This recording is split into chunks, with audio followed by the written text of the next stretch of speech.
Fridays are awesome. Welcome to CNN Student News, commercial-free current events. I'm Carl Azus at the CNN Center. First up, this first day of May, we've been reporting on the peaceful protests and the riots in Baltimore, Maryland. Tensions in the eastern U.S. city heated up after the arrest and mysterious death of Freddie Gray. Here's what we know about him. The 25-year-old African-American man was arrested on April 12th. At some point, he suffered a severe injury to his spine. Gray died on April 19th. Officials are trying to determine whether Gray was injured before his arrest, during his arrest, or at some point afterward while he was being transported in a police van. The police department has done its investigation. Yesterday, it gave those findings to prosecutors in the Baltimore Attorney's Office. Other investigations continue. Meanwhile, some current and former members of the NFL's Baltimore Ravens have been visiting schools near where the protests occurred. Dozens of pro football players and coach John Harbaugh have been distributing food, encouraging students, and discouraging them from getting involved in violence.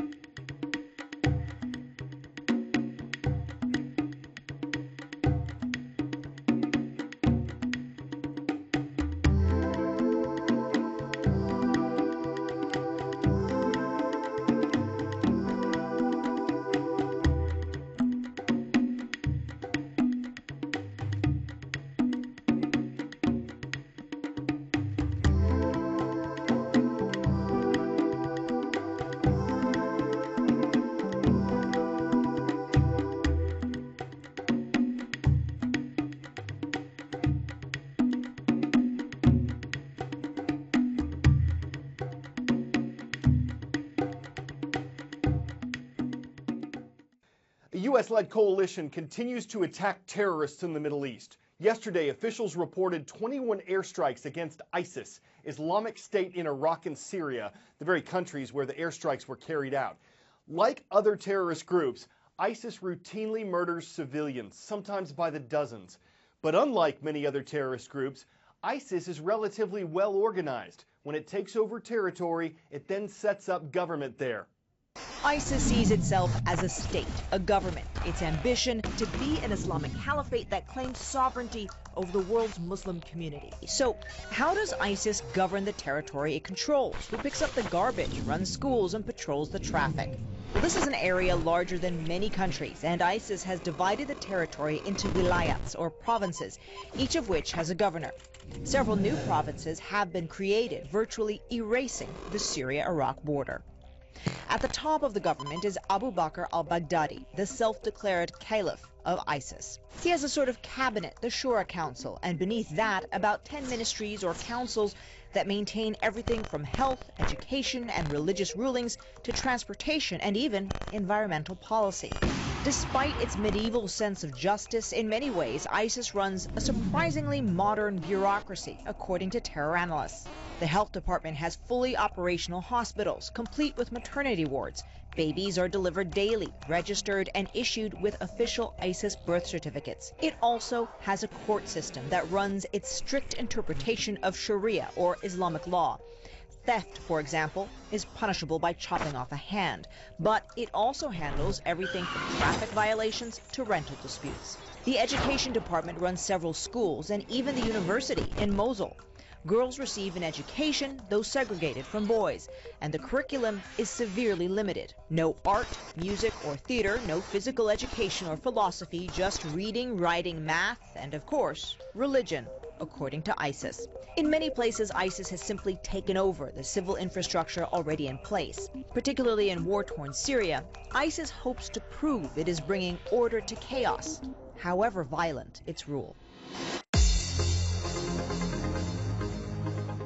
Water Winter Wonderland is one nickname for the state of Michigan. We're diving into today's roll call. Petoskey High School is in the city of Petoskey. The Northmen are watching there. Would love to visit sometime. Next, we're going to the Peach State, where the Black Knights of Richards Middle School are online. Hello, Lawrenceville, Georgia. And in the Western Pacific, it's great to see the Wolverines in Okinawa, Japan. Kadena Middle School wraps up our roll. A new candidate in the race for the White House. Senator Bernie Sanders announced his candidacy yesterday. He's an independent from Vermont, but he'll try to become the Democratic Party's nominee for president. Also seeking the Democratic nomination, former U.S. Secretary of State Hillary Clinton. On the Republican side, Texas Senator Ted Cruz, Kentucky Senator Rand Paul, and Florida Senator Marco Rubio have formally announced their candidacy. The nation of Greece includes about 2,000 islands. Fewer than 200 of them are inhabited, and one of them is what's been labeled a blue zone.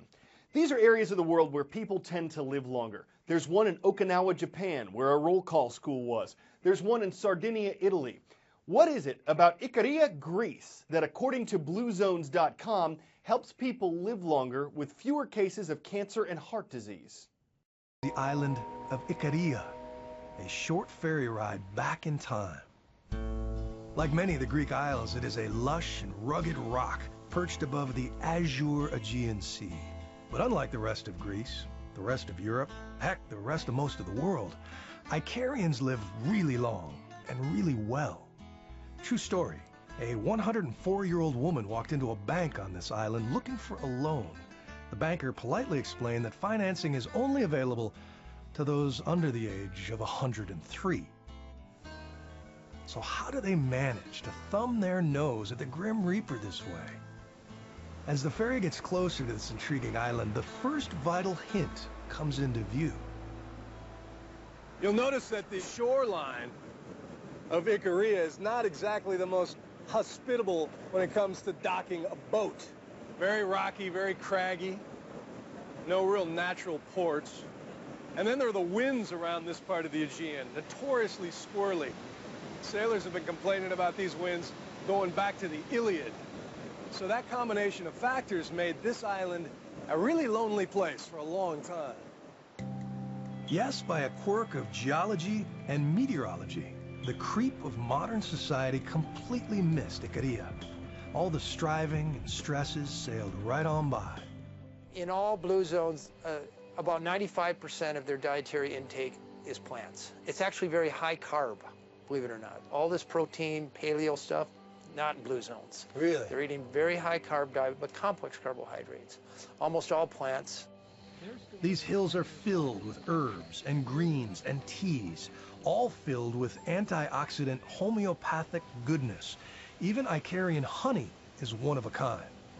So the bees pollinate with this pine kind of scrub brush, and it creates this distinctive honey.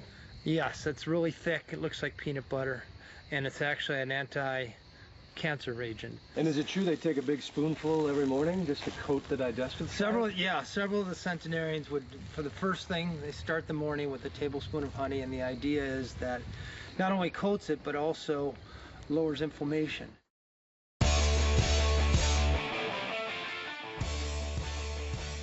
Some of our Before We Go segments have a story. Some are just the random, goofy things that people and animals do.